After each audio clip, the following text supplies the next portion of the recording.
오늘 제가 말씀의 복이라는 제목을 가지고 함께 말씀의 은혜를 나누기 원합니다.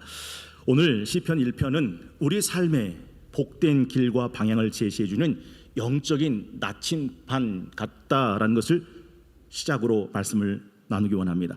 여러분, 성경 중에 처음 5권을 우리는 모세오경이라고 부르죠.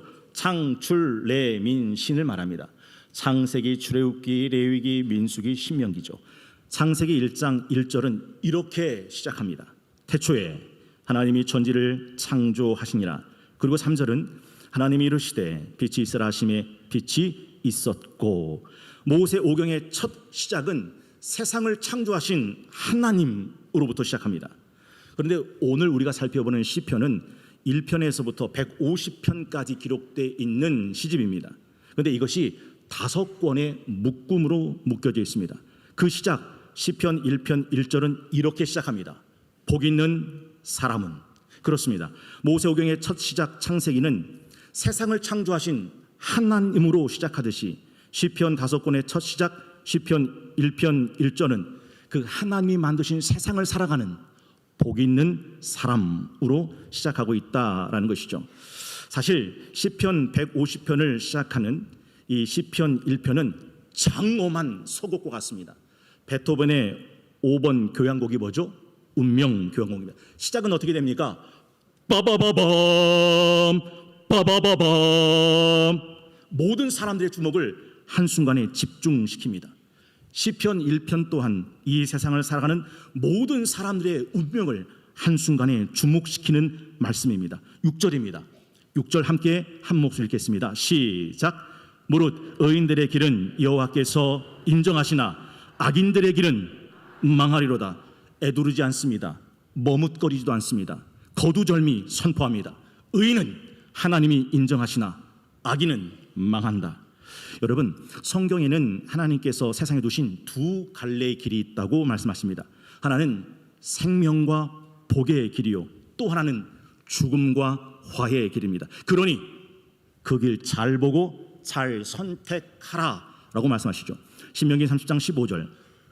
보라, 내가 오늘 생명과 복, 사망과 화를 내 앞에 두었나니 곧 내가 오늘 내게 명령하여 내 하나님 여호와를 사랑하고 그 모든 길로 행하며 그의 명령과 규례와 법도를 지키라 하는 것이라. 그리하면 네가 생존하며 번성할 것이요 또 내 하나님 여호와께서 내가 가서 차지할 땅에서 내게 복을 주실 것임이라. 19절입니다. 내가 오늘 하늘과 땅을 불러 너에게 증거를 삼노라.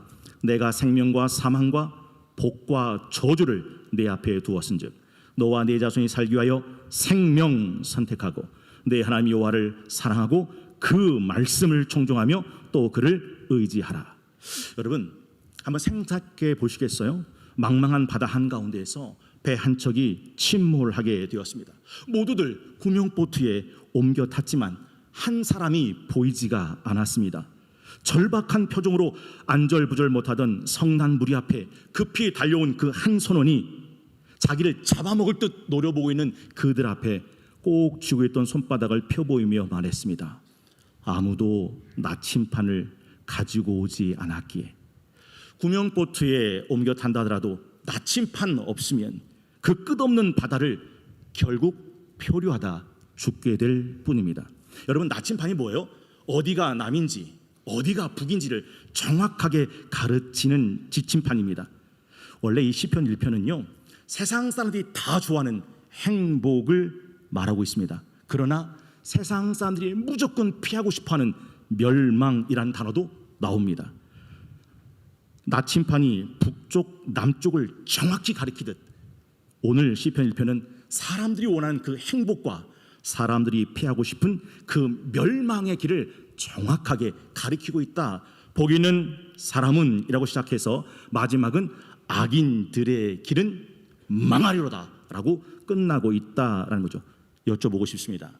여러분은 지금 어느 자리에서 어느 길로 어느 쪽으로 걸어가고 계신 중이십니까?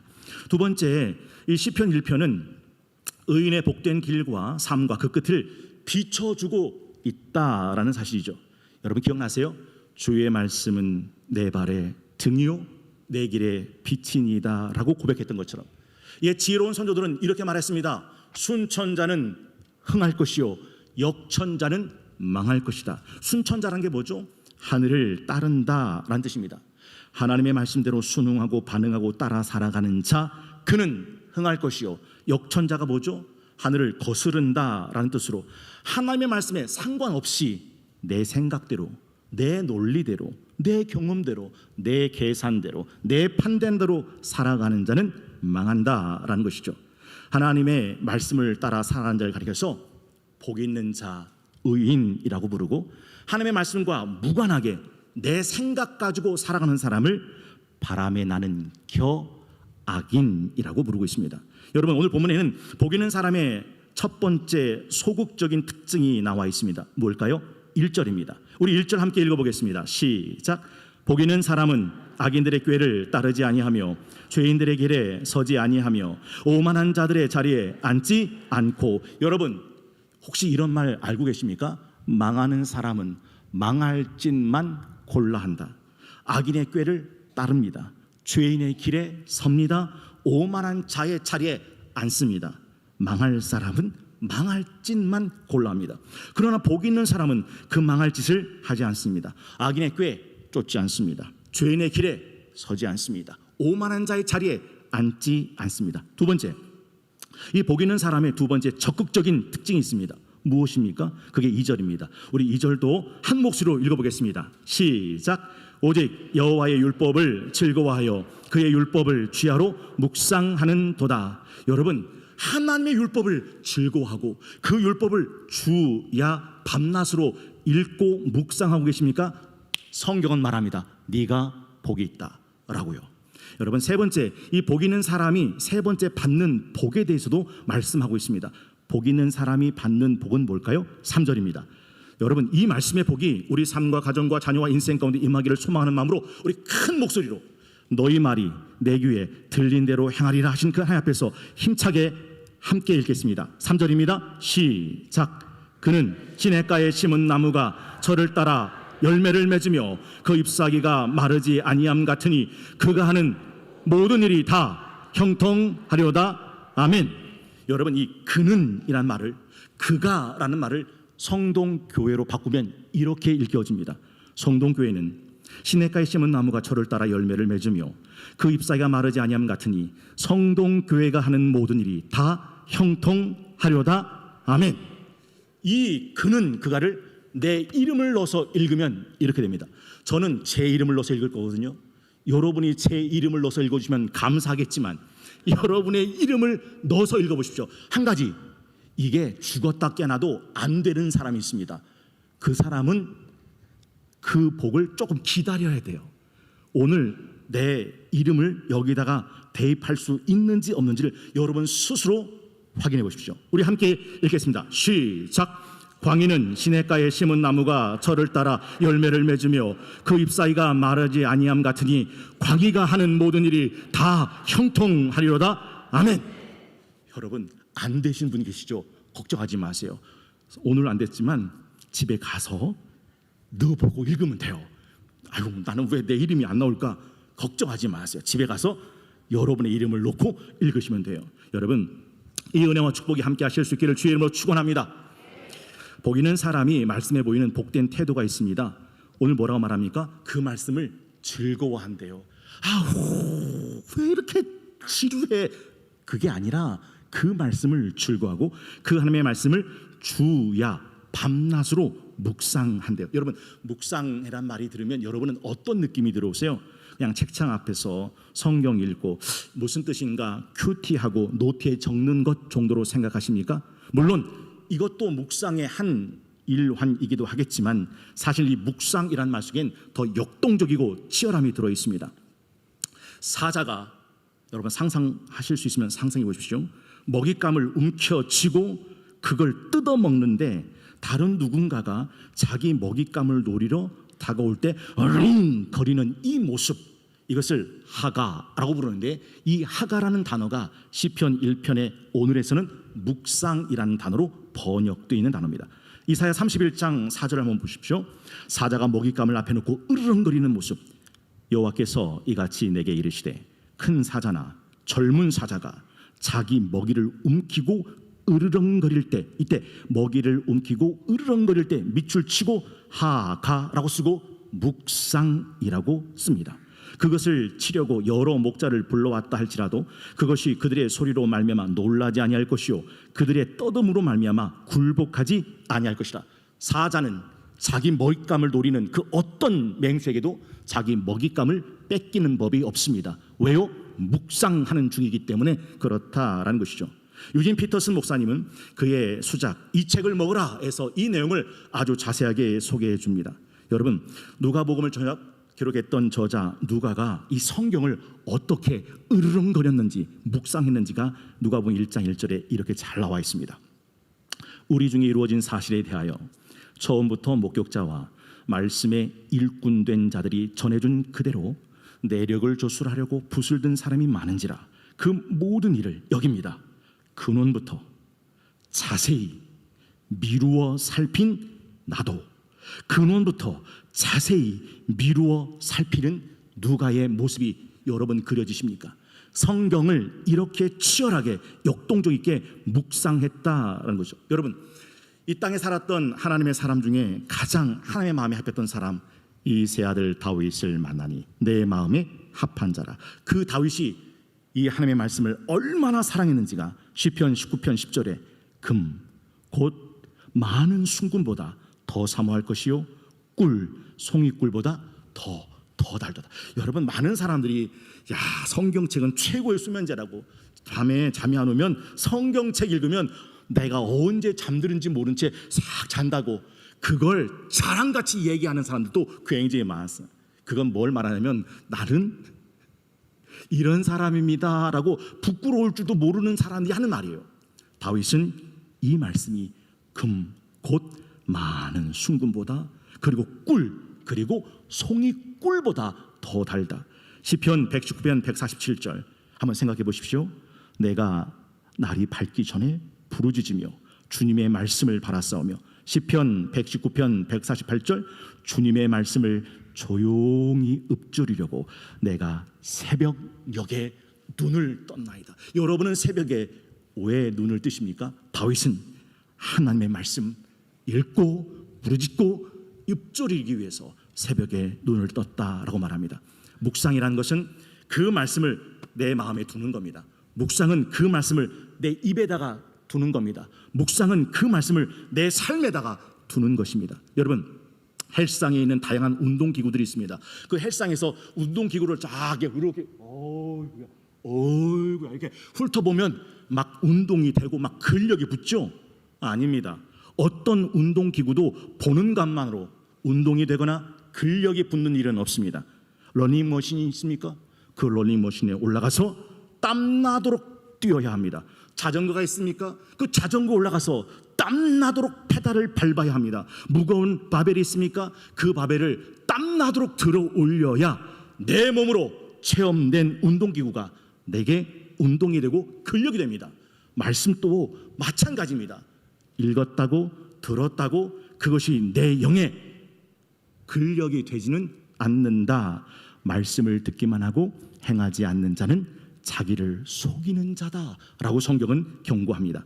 여러분, 신앙의 소극성과 적극성에 대해서 지난 철로역정 시리즈 10번째 해석자의 집에서 우리는 함께 나누었습니다. 이 해석자의 집에 도착한 크리스찬의 모습을 기억나십니까? 크리스찬은 문을 두드리고 또 두드렸다라는 말로 시작됩니다. 시편 1편은 복 있는 사람이라면 단순히 악인의 꾀를 따르지 않는 것으로, 죄인들의 길에 서지 않는 것으로, 오만한 자의 자리에 앉지 않는 것으로, 그런 소극적인 태도 회피하는 것만으로 충분하지 않다. 정말 복 있는 사람인가? 그는 여호와 율법을 즐거워하고 그는 그 율법을 주야로 묵상하는 자다라고 말씀하고 있습니다. 이게 좀 조심스럽긴 한데 그래도 어쩔 수 없는 사실이니까 우리 월드컵 2026년 북중미 월드컵 우리나라 32강 진출을 실패했습니다. 사실 역대 가장 좋은 조를 짰습니다. 체코, 멕시코, 남아프리카 공화국, 대한민국. 이건 누가 봐도 32강 진출하는데 땅 짚고 헤엄치기입니다. 그런데 우리 다 잘 아는 대로 갈 것 같았던 32강 진출에 보기 좋게 나락을 먹었습니다. 왜 그랬을까? 그럼 다 잘한 얘기죠. 남아프리카 공화국과 비기기만 해도 32강에 들어가는 너무 쉬운 상황이었는데 후반 63분에 골 하나를 먹었습니다. 이제 이겨야 되는 게 아니라 비기기만 해도 된다면 이제 홍명보 감독이 취해야 될 전략과 전술은 뭘까요? 공격입니다. 그런데 참 놀랍게도 이 홍명보 감독은 공격이 아니라 수비에 치중합니다. 여러분, 아무리 수비를 잘해도 32강에 진출할 확률은 없습니다. 골을 넣어야 되지 수비로 지켜야 되는 게 아닙니다. 그런데 세계적인 최고의 수비수 김민재를 빼더니 거기다가 박진섭이라는 수비수를 집어넣습니다. 세계가 경악했습니다. 지금 필요한 것은 공격수인데, 그래서 공격은 최대의 방어다라는 이 뻔한 진리도 홍명보 감독은 알지 못했던 것 같아요. 그래서 결국 우리 32강 나락에 떨어졌고 대한민국 국민은 흥분했고 홍명보 감독은 자의반 타의반으로 감독직에서 내려와야 했습니다. 여러분, 오늘 본문의 이 말씀의 복, 왜 즐거워하라고 말하는지 아세요? 왜 주야로 묵상하라고 말하는지 아세요? 그 속엔 복이 있기 때문입니다. 여러분, 그 말씀의 복이 3절에 이렇게 돼 있죠. 그는 시냇가에 심은 나무가 철을 따라 열매를 맺으며 그 잎사귀가 마르지 아니함 같으니 그가 하는 모든 일이 다 형통하려다. 여러분, 우리나라는요 원래 한글을 한자를 썼잖아요. 근데 사실 여러분, 한자 지금도 어려운데 얼마나 어렵겠어요. 그런데 세종대왕님이 그 한자 쓰는 것을 불쌍히 여겨서 나란 말씀이 둥국에 달아 문자와 서로 삼았디 아니할제 이런 전차로 어린 백성이 늙으죠 홀빼이셔도 마침내 제 뜻인들 실업혀디 못할 놈이 아니라 내 일을 위하여 어여삐 여겨 새로 28자를 맹가노니 사람마다 하여 수빈 이겨 날로 쓰며 편안케 하고자 할 따름이라. 한문과 우리가 쓰는 말과 글이 달라서 사람들이 무언가를 표현하기가 어려우니 새로 글 한자 아닌 한글을 만들어서 백성들이 어리석고 배우지 못한 백성들이 쉽게 이 글을 쓰고자 한글을 만들었다라는 뜻입니다. 여러분, 왜 하나님이 1189장 31,171절 기록된 하나님의 말씀을 주셨는지 여러분 알고 계십니까? 그 말씀은 영혼을 소성케 하며 우둔한 자를 지혜롭게 하고 마음을 기쁘게 하며 눈을 밝게 하신도다. 그 말씀은 시냇가에 심은 나무가 철을 따라 과실을 맺으며 그 잎사귀가 마르지 아니함 같이 그 말씀을 즐거워하는 자, 그 말씀을 묵상하는 자는 하는 모든 행사가 다 형통케 하기 위함이다 라고 성경은 우리에게 말씀해 주고 계십니다. 어제 새가족 환영식 말씀을 함께 나눴죠.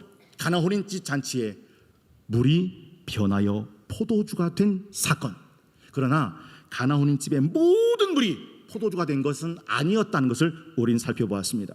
어떤 물만 포도주가 되었습니까? 예수님께서 항아리에 물을 채우라 하셨을 때 그 말씀대로 물을 길어다가 항아리에 채운 물 이제 떠서 연회장에게 갖다 주라 말씀하셨을 때 그 말씀대로 연회장에게 떠다 갖다 준 그 물, 바로 그 물만 포도주로 변하는 기적이 일어났다라는 사실이죠.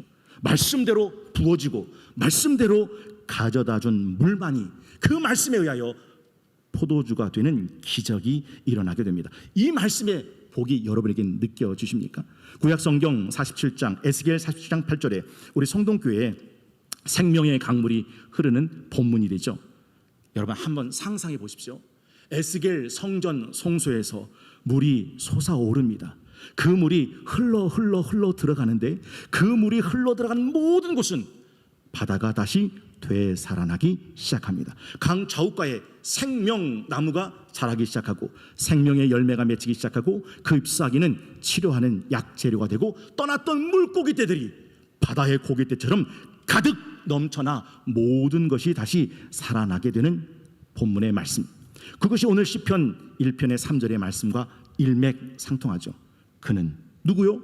여호와의 율법을 즐거워하며 여호와의 율법을 주야로 묵상하는 바로 그 사람은 시냇가에 심은 나무가 저를 따라 열매를 맺으며 그 잎사귀가 마르지 아니함 같으니 그가 하는 모든 일이 다 형통하리로다. 무릇 6절입니다. 의인들의 길은 여호와께서 인정. 여러분, 인정하신다라는 말이 무슨 뜻인지 아세요? 마지막 날 복받을 자들이여 창세로부터 너희를 위하여 예배된 하나님의 나라 상속받으라 라고 천국으로 들어가게 된다라는 말이 여호와께서 그를 인정하신다라는 말의 의미입니다. 이제 마지막 이 시편 1편은 악인의 길과 삶의 끝을 날선 검같이 경고하는 말씀이다라는 것이죠. 여러분, 하나님의 말씀을 즐거워합니까? 그 말씀을 주야로 묵상합니까? 성경은 그래, 네가 복 있는 사람이다. 그래, 넌 의인이다 라고 말하듯이 하나님의 말씀과 상관없이 내 생각, 내 의지, 내 경험, 내 계산, 내 판단대로 살아가는 사람을 향해서 너야말로 바람에 날리는 겨, 너는 악인이다 라고 부르고 있습니다. 여러분, 복 있는 사람은 악인들의 꾀를 따르지 않는다 했습니다. 악인들의 꾀라는 게 뭐냐면 세상을 기회주의적으로 사는 겁니다. 양다리 딱 걸쳐놓고 살아가는 사람. 우리가 다 잘 아는 대로 간에 붙었다가 쓸개에 붙었다가. 연애도요, 먼 다리 연애하는 사람은 쓰레기입니까? 양다리 연애하는 사람은 쓰레기입니다. 양다리 연애는 아니죠. 이솝우에 보면 박쥐 얘기 나오죠. 어느 날 들짐승하고 날개 달린 날짐승하고 싸움이 벌어졌습니다. 그런데 날짐승이 이기고 있는 겁니다. 박쥐가 어느 편에 붙었을까요? 날짐승 편에 붙습니다. 나 봐, 나 날개 있어, 나 박쥐야, 나도 날짐승이야 하고 붙어서 기회를 얻습니다. 그런데 전쟁을 하다 보니까 들짐승, 뛰어다니는 네 발 들린 짐승이 이긴 겁니다. 그러니까 박쥐가 어디로 붙습니까? 들짐승이 붙습니다. 야, 내가 쥐라고, 쥐, 나는 쥐야, 쥐과야 하면서 들짐승에 붙습니다. 그리고 들짐승, 날짐승이 평화가 찾아왔을 때 박쥐가 박쥐 노릇했다라고 하는 것 때문에 날짐승에서도 박쥐를 쫓아내고 들짐승에서도 박쥐를 쫓아내서 박쥐가 지금 어디 들어가서 살아요? 동굴 속에. 이게 악인들의 꾀를 쫓는 사람의 모습이다라는 것이죠. 두 번째가 이 죄인들의 길에 서지 않는다라고 했죠. 죄인이란 말은 하마르티아, 관역에서 빗나갔다라는 말입니다. 여러분, 도로에만 길이 있는 것이 아닙니다. 인도에만 길이 있는 것이 아닙니다. 바다에도 해로라고 해서 보이지 않지만 배가 지나가는 길이 있고, 하늘에도 보이지 않지만 비행기가 지나갈 수 있는 항로라는 길이 있습니다. 성경에 보면 어떤 길은 사람이 보기에 바르나 필경은 사망의 길이다. 그래서 악인들은, 망하는 자들은 그 죄인들의 길에 서서 사는 겁니다. 그리고 세 번째가 오만한 자들의 자리에 앉지 않고 라고 되어 있잖아요. 이 오만한 자의 자리, 하나님을 경외하지 않는 자의 모습이죠. 여러분, 복 있는 사람은요, 오만한 자의 자리에 앉지 않습니다. 한번 생각해 보세요. 악인의 꾀, 죄인의 길, 오만한 자의 자리에 앉아 사는 사람의 인생은 마지막엔 파국, 망하리로다. 한번 정크푸드라는 거 있잖아요. 정크푸드, 인스턴트, 불량식품 있잖아요. 이거 참 맛있거든요. 근데 먹으면 간치수 올라갑니다. 콜레스테롤 올라갑니다. 비만, 혈당, 위암에 노출됩니다. 먹은 음식은 반드시 그 몸의 결과를 만듭니다. 여러분, 한번 생각해 보세요. 악인들의 꾀를 따라 살아요. 죄인들의 길에 서서 살아요. 오만한 자의 자리에 앉아 살아요. 그 마지막은 파국이다. 그래서 성경은요, 겸손은 존귀의 앞잡이지만 교만은 패망의 선봉이다. 왜 하나님이 교만과 오만을 극도록 경멸하실까? 교만과 오만은 사탄의 본질이기 때문입니다. 이사야 14장 12절 보면 사탄 루시퍼가 이렇게 나와 있어요. 너 아침의 아들 계명성이여, 이 루시퍼입니다. 어찌 그리 하늘에서 떨어졌으며 너 열국을 엎은 자여 어찌 그리 땅에 찍혔는고, 네가 마음에 이르기를 내가 하늘에 올라가 하나님 뭇별 위에 내 자리를 높이리라. 내가 북극 지폐의 산 위에 앉으리라. 가장 높은 구름에 올라가 지극히 높은 이와 같아지리라 하는도다. 그리고 난 루시퍼는 땅바닥에 처박히고 지하, 수올, 음부, 지옥에 던져집니다. 이게 교만, 오만한 자의 파국이다라는 것이죠. 사실 복 있는 사람은 이런 악인들의 생각, 이런 악인들의 계획, 이런 악인들의 라이프 스타일에 동조하지 않습니다. 망하는 사람만 악인의 꾀를 쫓아요. 망하는 사람은 망할 집만 골라듯이 그 길, 그 삶의 루틴이 악화되고 흑화됩니다. 보세요. 복 있는 사람은 악인들의 꾀를 따르지 않는데, 죄인들의 길에 서지 않는데, 오만한 자들의 자리에 앉지 않는데, 망하는 사람은 처음에는 그 길을 따라요. 그러다가 그들과 함께 서요. 그러다가 그들의 자리가 내 자리로 되어버린다라는 거죠. 여러분, 우리나라 말 속담에 바늘도둑이 소도둑 된다는 말이 있잖아요. 이게 무슨 뜻이에요? 3살 버릇 여든 간다는 말이 있어요. 이게 죄의 성장성입니다. 아주 작은 죄도 그것이 커지기 시작해요. 처음엔 바늘만 훔쳤던 사람이 이제는 황소까지 훔쳐버립니다. 3살 때 했던 그 버릇이 80살 될 때까지 그 버릇 못 고친다. 여러분, 또 이런 속담도 있잖아요. 호미로 막을 거 가래로 막는다. 개미 구멍이 저수지 뚝을 무너뜨린다. 죄는 그래도 되는 게 아닙니다. 죄의 폭력성을 말합니다. 손바닥으로 하늘을 가릴 수 없어요. 반드시 드러납니다.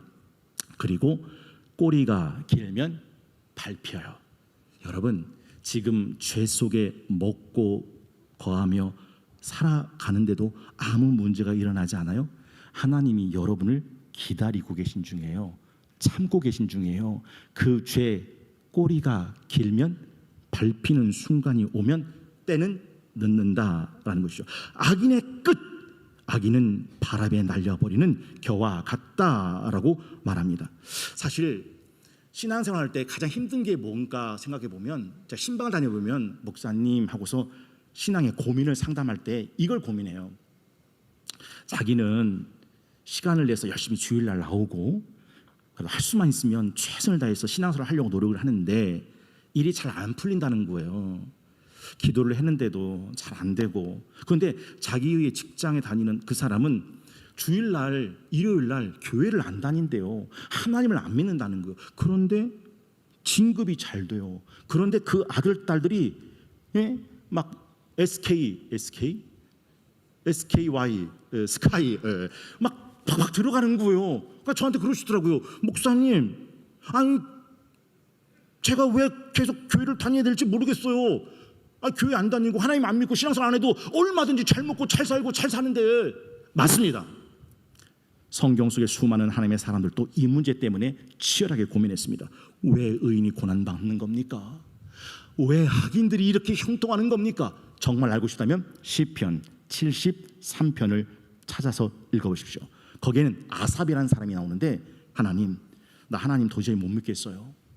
악인들이 고통도 없이 살고 재물 많아 살고 건강하게 살고 교만하고 하나님을 무시하는데도 잘 먹고 잘 입고 잘 살고 평화롭게 유유자적 부귀영화 태평성대 아무 문제 없이 잘 되고 또 잘 되고 더 잘 되는 삶을 살아가는 걸 볼 때 내가 굳이 하나님 믿어야 되나?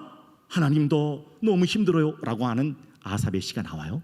그런데 시편 73편 17절에 아삽은 이렇게 그 시를 마무리합니다. 시편 73편 17절, 하나님의 성소에 들어갈 때여야 그들의 종말을 내가 깨달았나이다.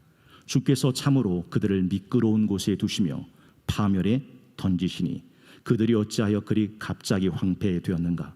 놀랄 정도로 그들은 전멸하였나이다. 주여, 사람이 깬 후에는 꿈을 무시함같이 주께서 깨신 후에는 그들의 형상을 멸시하리이다. 여러분 한번 생각해 보세요.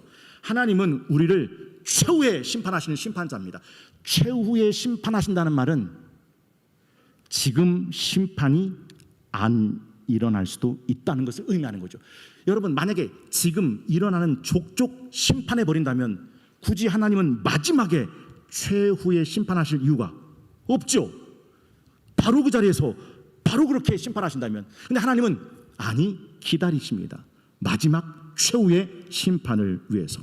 여러분, 그래서 우리가 이 바람에 날리는 겨가 되지 않고 시냇가에 뿌리 박은 나무가 되려면 하나님을 아는 지식이 있어야 됩니다. 바람에 날리는 겨는요, 신앙생활에 껍데기만 있는 겁니다. 오라 하니까 오고 가라 하니까 가고 말하니까 듣고 기도하니까 눈 감고 찬송하니까 부르고 왜 그것이 무엇을 의미하는지 알지도 못한 채 이건 바람에 날아가는 겨 알맹이가 빠져버린 껍데기와 같다. 그래서 우리가 철로역정 신앙 시리즈를 하면서 그 10장 해석자의 집의 표제구를 지난 수요 시간에 함께 살펴봤잖아요. 크리스찬은 좁은 문을 통과한 후 해석자의 집에 이른다. 해석자의 집에서 크리스찬은 7개의 중요한 가르침을 받는다. 십자가의 체험에 앞서서 가장 근본적인 교리의 가르침 받는 이유는 성경에 근거한 바른 구원의 체험을 위해서이다 라고 되어 있어요. 여러분 2050년 한국 교회는 정확히 반토막이 날 거라고 최윤식 교회 학자는 이야기합니다. 지금은 1,000만 명이 교회마다 들어차 예배드리고 있지만 정확히 2050년쯤 되면 그러니까 지금으로부터 25년 후에 교회는 텅텅 비게 될 거다. 썰물 빠져나가다 쫙 빠져나가게 될 거다 라고 말합니다. 바람에 날아가 버린 겨는 교회를 다니는 껍데기는 있는데 신앙의 알맹이가 없으면 2050년까지도 가지 못합니다. 삶의 바람과 풍랑과 역경이 찾아오면 자기는 자기를 버텨낼 진리가 없기 때문에 쭉 빠져나가게 된다라는 것이죠. 그것을 철로역정은 우리에게 잘 가르쳐줍니다. 여러분 철로역정에서 해석자의 집에 첫 번째 방에 들어갔던 것 기억나세요? 참 목자상이었습니다. 크리스찬씨 장망성에서 나와 하나님의 천성까지 갈 때 당신을 유혹하는 많은 거짓된 사람들이 나타나게 될 겁니다. 진짜 당신을 참으로 인도할 수 있는 그 참 목자가 어떤 사람인지 이 그림을 똑똑히 보고 분별하실 수 있어야 됩니다. 그래서 그 철로역정에 그 사람의 눈은 하늘을 향하고 있었고 그 손에는 최고의 책이 들려 있었고 그 입술에는 진리의 법칙이라고 기록되어 있었고 그의 등 뒤에는 세상이 있었고 그 사람은 사람들에게 간청하듯이 서 있었으며 머리에는 황금 멸관을 쓰고 있었다. 이 사람이 진짜 당신을 하나님의 천성에 인도하는 진짜 목자이니 잘 기억해 두십시오 라는 거예요. 30년을 목회한 박요한 목사님이 자신의 30년 목회를 후회하는 영상을 올렸습니다. 보겠습니다. 교회 와서도 한번 보세요. 돈 많이 벌고 사업 잘 되면요, 아유 복 받았네요 이렇게 말해. 그런데 잘 되다가 사업 망해버렸어. 아이고 안 됐네요, 불쌍하네요. 이게 복의 개념이 완전 뒤틀렸어요. 이게 전부 목사가 잘못한 거예요. 목사의 죄가요 하늘을 찌릅니다. 저도 한때 이렇게 가르친 적이 있었어요. 왜 이렇게 가르쳤을까요? 복 받는다 그러면 교인 좋아하니까 네 좋은 거 주고 나도 목회 성공하려고.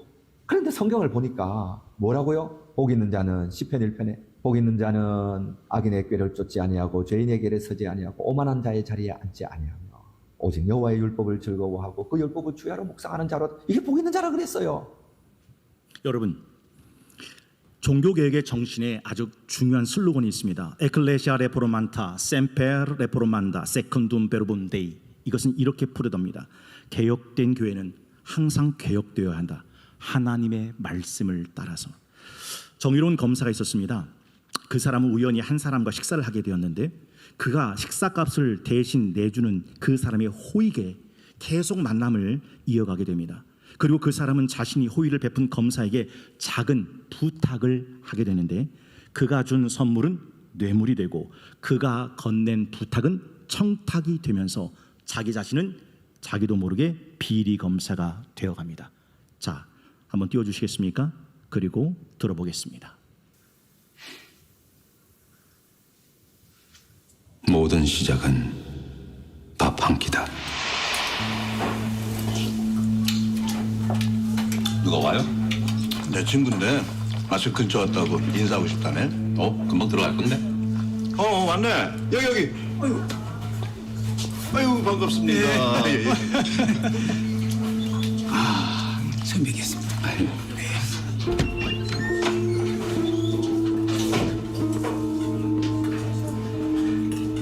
그저 늘 있는 아무것도 아닌 한 번의 식사 자리. 접대가 아닌 선의의 대접. 돌아가면 낼 수도 있는. 다만 그날따라 내가 안 냈을 뿐인 술값. 바로 그 밥 한 그릇이 술 한 잔의 신세가 다음 만남을 단칼에 거절하는 것을 거부한다.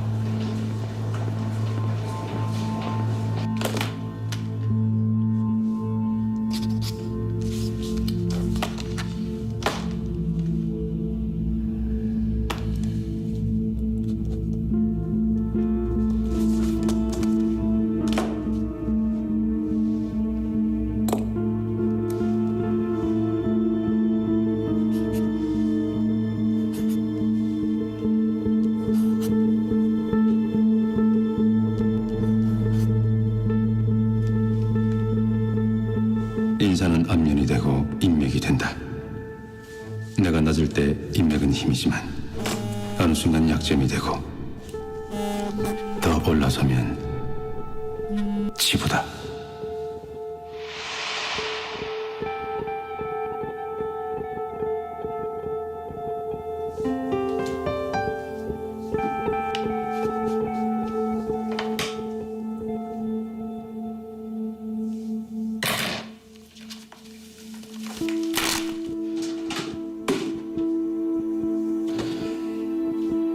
첫 발에서 빼야 한다. 첫 시작에서. 마지막에서 빼려면 대가를 치러야 한다.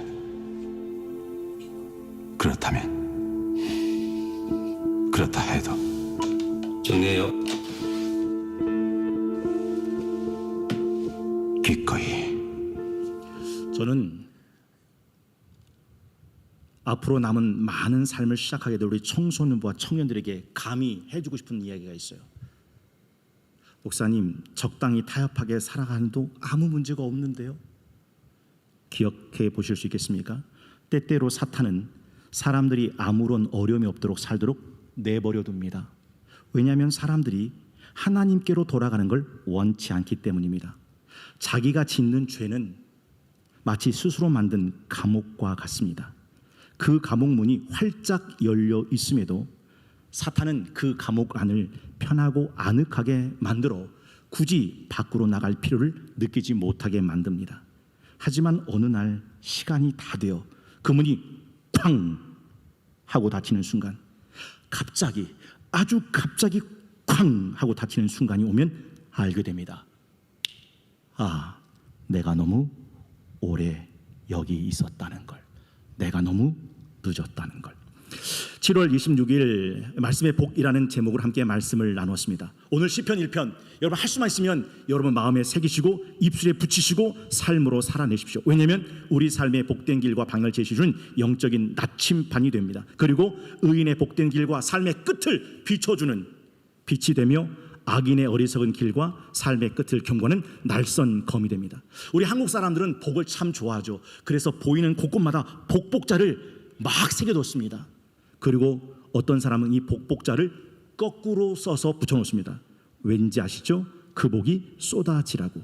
우리가 사모해야 할 진짜 복이 무엇인지 오늘 시편 1편 우리에게 가르쳐줍니다. 그것이 바로 말씀의 복입니다. 하나님의 말씀을 사모하는 자가 누리는 이 말씀의 복이 저와 여러분 우리 성동교회 복이 되기를 사모하는 마음으로 우리 함께 찬양하겠습니다. 말씀 앞에서